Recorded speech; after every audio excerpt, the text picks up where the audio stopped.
ذلك الكتاب لا ريب فيه هدى للمتقين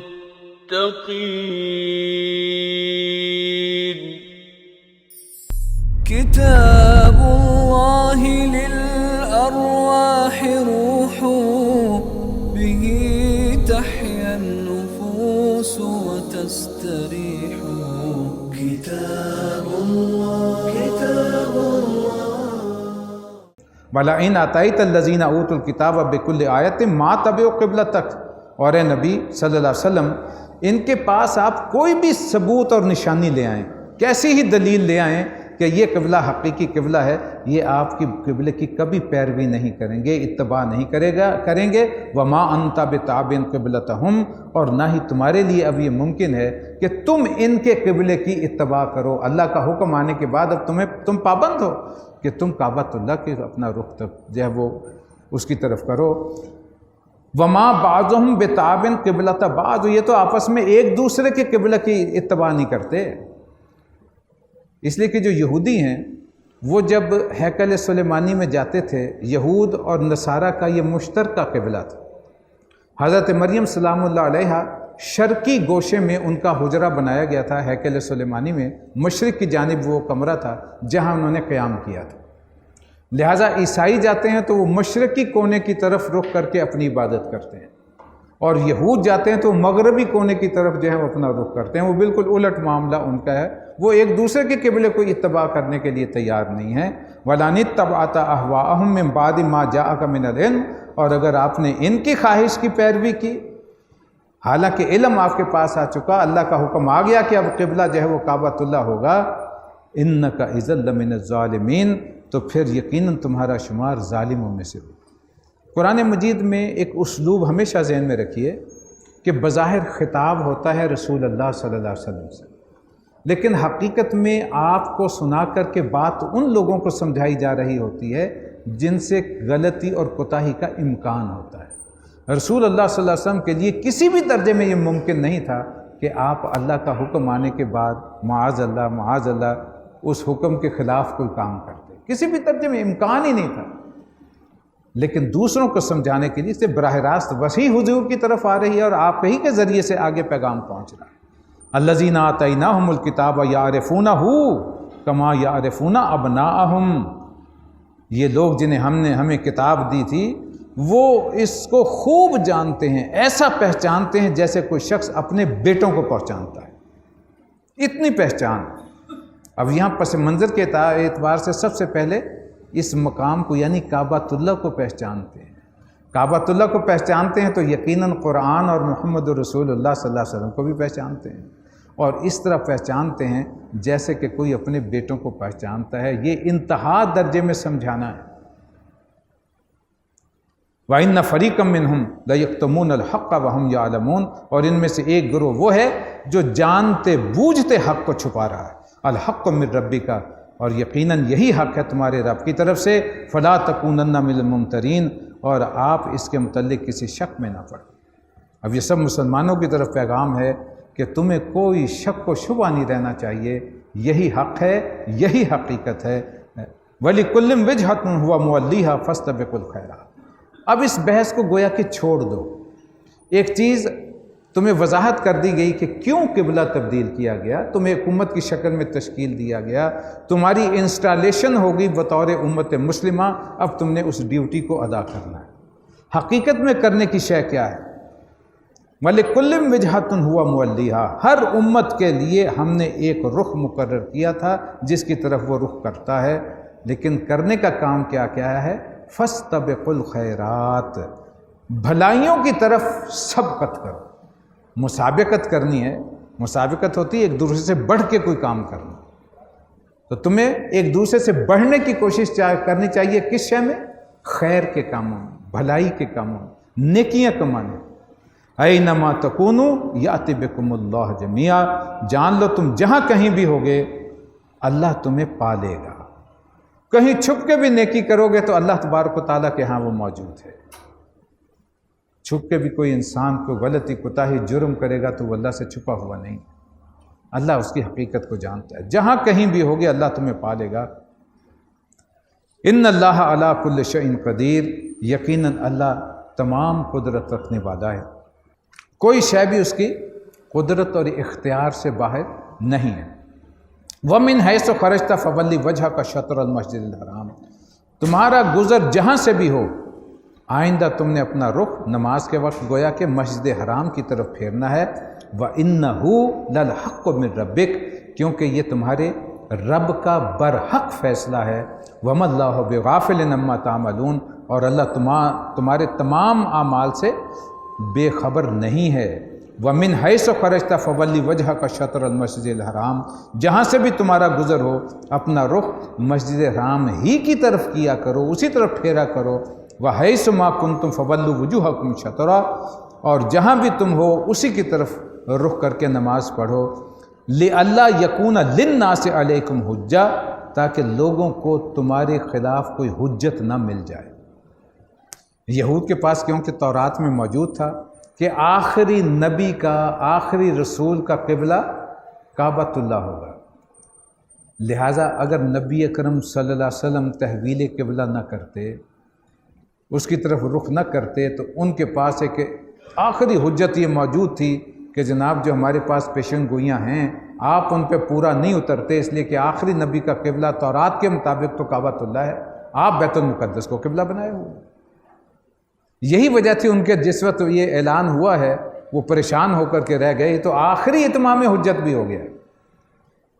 وہی قبلہ جو کہ تورات میں موجود تھا اس کی نشاندہی ہو گئی، اور نبی اکرم صلی اللہ علیہ وسلم نے اسے کیا الا الذین ظلموا منہم، ہاں جو ان میں سے ظالم ہیں. گویا کہ ان میں سے کچھ لوگ جو ظالم ہیں، یعنی جو ماننے کے لیے تیار نہیں ہوتے، وہ اس بات پر اڑے رہیں گے. گویا کہ ان کی زبانیں بند نہیں ہوں گی، وہ تو اعتراض اور سازشوں کا معاملہ کرتے ہی رہیں گے. فلا تخشوہم، اے مسلمانوں تمہیں اس سے ڈرنے کی ہرگز ضرورت نہیں ہے. وخشونی، تمہیں چاہیے مجھ سے ڈرو. وَلِأُتِمَّ نِعْمَتِي عَلَيْكُمْ وَلَعَلَّكُمْ تَهْتَدُونَ، اس لیے کہ میں نے تم پر اتمام نعمت کر دیا، جس منصب پر تمہیں بٹھانا تھا بٹھا دیا گیا. اللہ کے دین کا پیغام تم تک کامل پہنچنا تھا پہنچا دیا گیا. اللہ نے اپنی نعمت کا اتمام کر دیا تاکہ تم صحیح رستے پر اللہ کے حکم کی پیروی کرتے ہوئے فلاح کے رستے پر گامزن ہو جاؤ.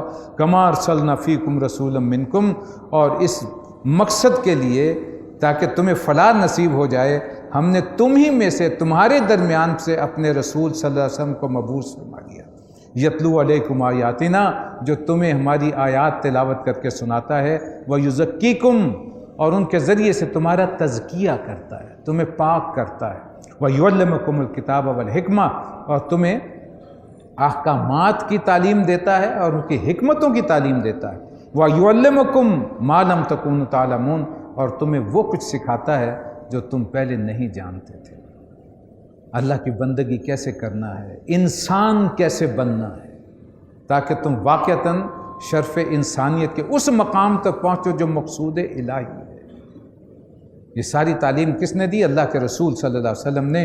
فاذکرونی اذکرکم، لہٰذا تم مجھے یاد رکھو میں تمہیں یاد رکھوں گا. حدیث میں آتا ہے نبی اکرم رسول اللہ صلی اللہ علیہ وسلم حدیث قدسی اللہ تعالیٰ فرماتے ہیں میرا بندہ مجھے جب جی میں یاد کرتا ہے تو میں اسے آسمانوں پہ یاد کرتا ہوں. وہ دنیا کی مجلسوں میں مجھے یاد کرتا ہے، میں ملائے اعلیٰ فرشتوں کی مجلس میں اسے یاد کرتا ہوں. میرا بندہ میری طرف ایک قدم قدم چل کے آتا ہے، میں دوڑ کے اس کی طرف آتا ہوں. وہ ایک ہاتھ آگے بڑھتا ہے، میں 10 ہاتھ اس کی طرف بڑھتا ہوں.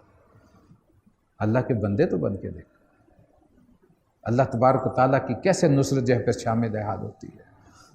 فاذکرونی اذکرکم واشکروا لی، اور میرے شکر گزار بنو. ولا تکفرون، کفر کی روش اختیار مت کرو. یہاں وہ اختتام ہو گیا، بتا دیا گیا کہ اب ایک نئی امت تشکیل دے دی گئی جس کا مقصد پوری دنیا کے انسانوں پر اتمام حجت کرنا، لنک بننا محمد رسول اللہ صلی اللہ علیہ وسلم اور تمام آنے والے انسانوں کے درمیان. یہ امت واسطہ ہے. اب اگر امت واسطہ ہے، اس فریضے کو سر انجام دینا ہے تو اس کی زندگی اس اسوہ حسنہ کے مطابق ہونی چاہیے جو اللہ کے رسول صلی اللہ علیہ وسلم نے ان کے سامنے رکھا ہے۔ جس طرح آپ نے زندگی گزاری ہے، آپ نے زندگی کیسے گزاری اس کا مکمل ریکارڈ تاریخ میں بھی موجود ہے، لیکن اس کے احکامات اللہ تبارک و تعالیٰ نے قرآن مجید میں ارشاد فرما دیے۔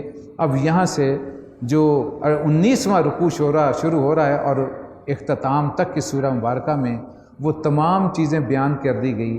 اے مسلمانوں، اب تم نے اپنی زندگی کیسے گزارنی؟ پہلے ہم نے ایک تقسیم بنائی تھی، پہلے 4 رکوع، پھر 10 رکوع، پھر 2 اور پھر 2 رکوع، 18 رکوع ختم ہو گئے۔ اب یہاں بھی ایک تقسیم ہے، ذرا اسے ذہن میں رکھیں گے تو سمجھنے میں آسانی رہے گی۔ یہاں اس رکوع کے حساب سے ہم تقسیم نہیں کر سکتے۔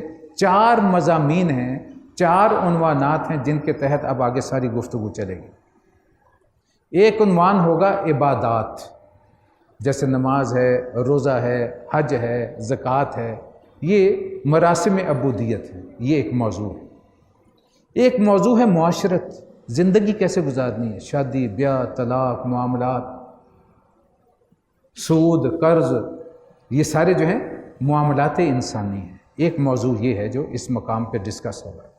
ایک موضوع ہے انفاق فی سبیل اللہ، اور انفاق کی ضرورت اس زمانے میں کیا تھی؟ اللہ کے دین کے لیے خرچ کرنا، اور پھر جب قتال کا موقع آئے، جنگ کا موقع آئے، اس کے لیے جان و مال کا انفاق کرنا۔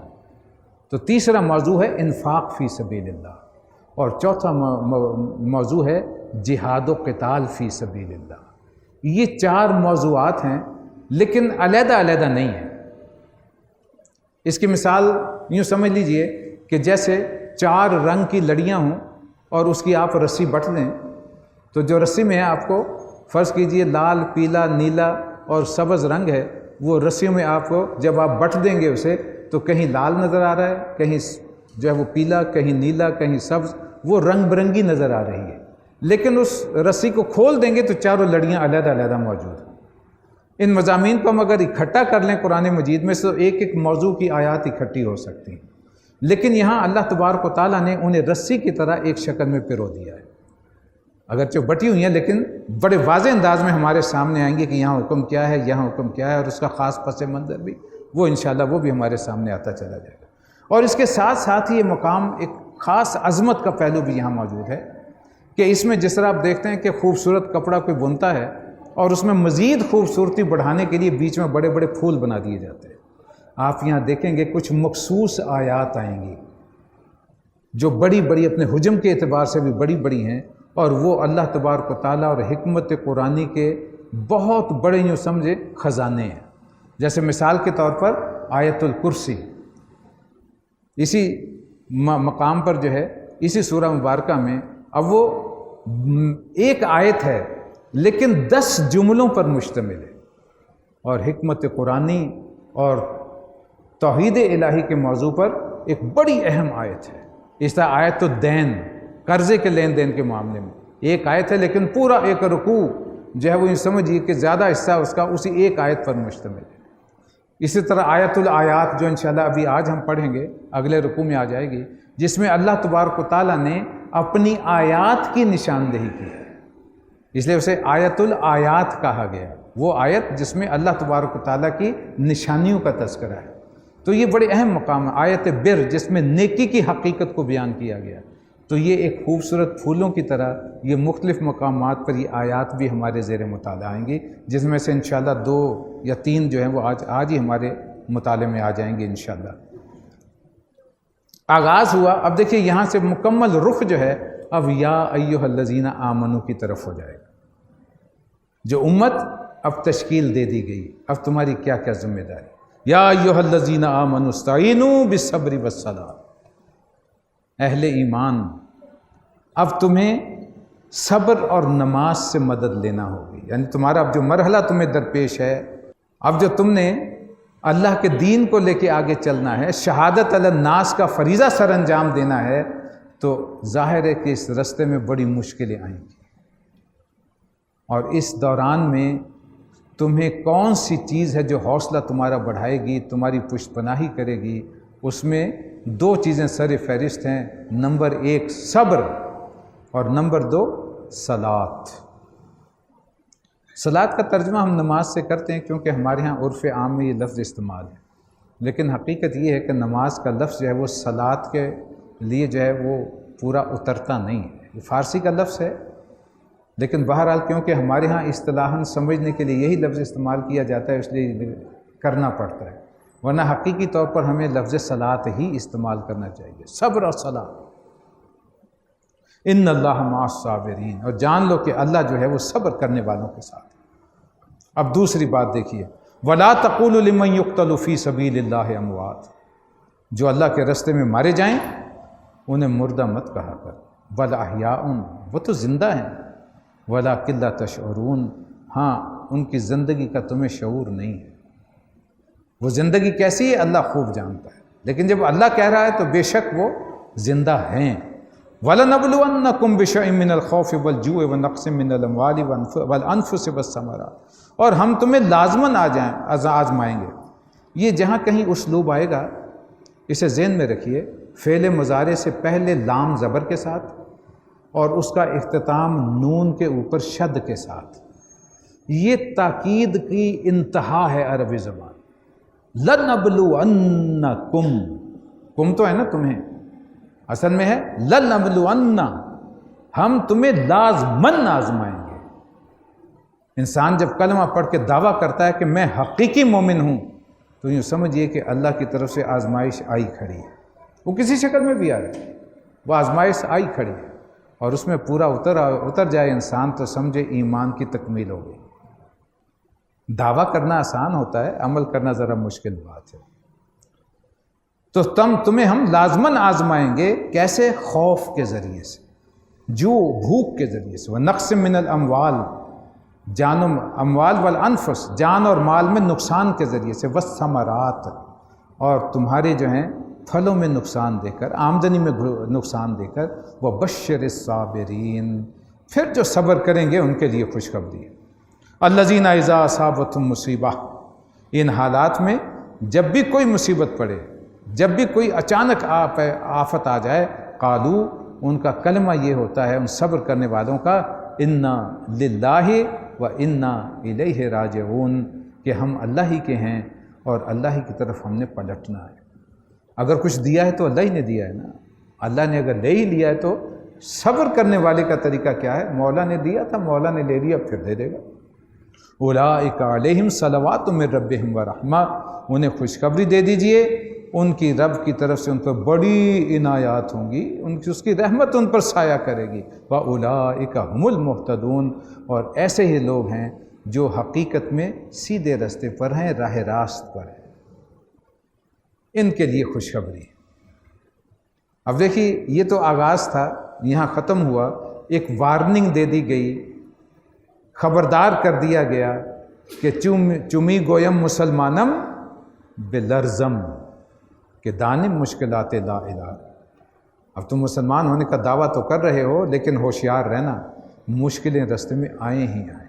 اب امتحان ہوگا، اور امتحان ثابت کرے گا کہ تم واقعی حقیقی مومن ہو کہ نہیں۔ نفاق کہاں سے پھوٹا ہے؟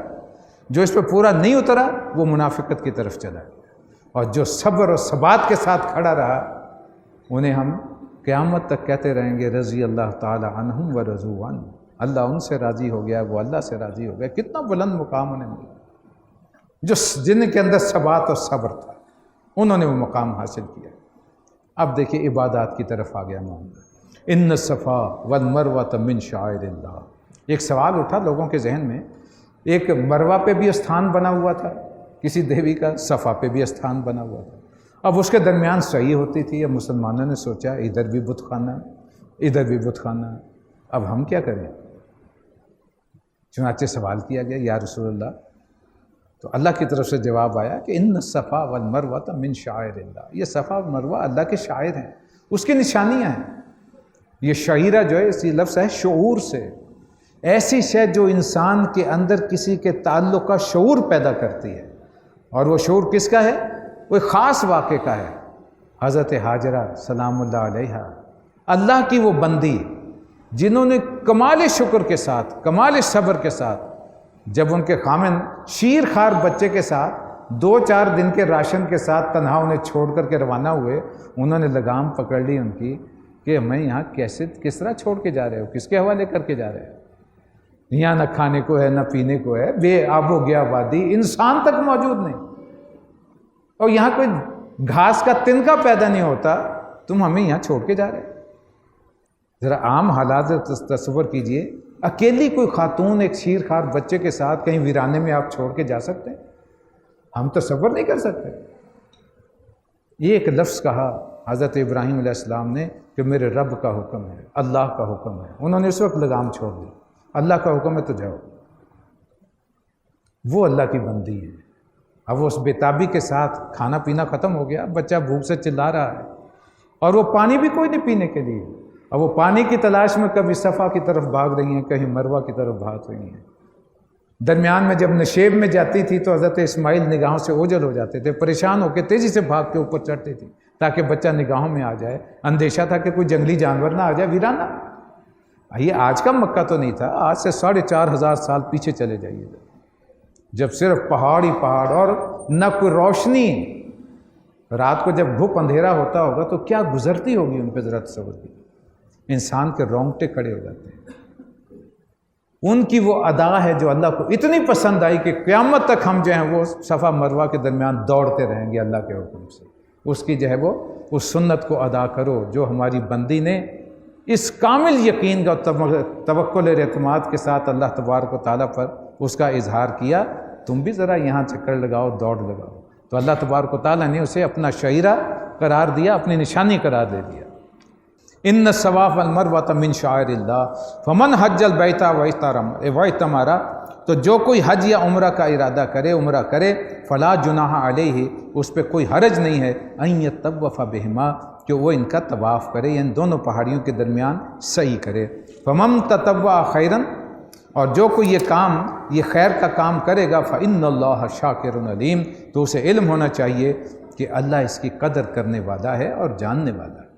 ان الذین یکتمون ما انزلنا من البینات والہدی، جو لوگ ہماری نازل کی ہوئی جو تعلیمات ہیں، روشن تعلیمات ہیں، انہیں اور ان کی ہدایت کو چھپاتے ہیں، من بعد ما بیناہ للناس فی الکتاب، اس کے باوجود کہ ہم نے اپنی کتاب میں، اپنی روشن کتاب میں انہیں واضح کر دیا ہے، اولئک یلعنہم اللہ، ان پر لعنت ہے اللہ تبارک و تعالیٰ کی طرف سے، ویلعنہم اللاعنون، اور تمام لعنت کرنے والوں کی طرف سے بھی ان پر پھٹکار۔ ذلك الكتاب لا ريب فيه هدى للمتقين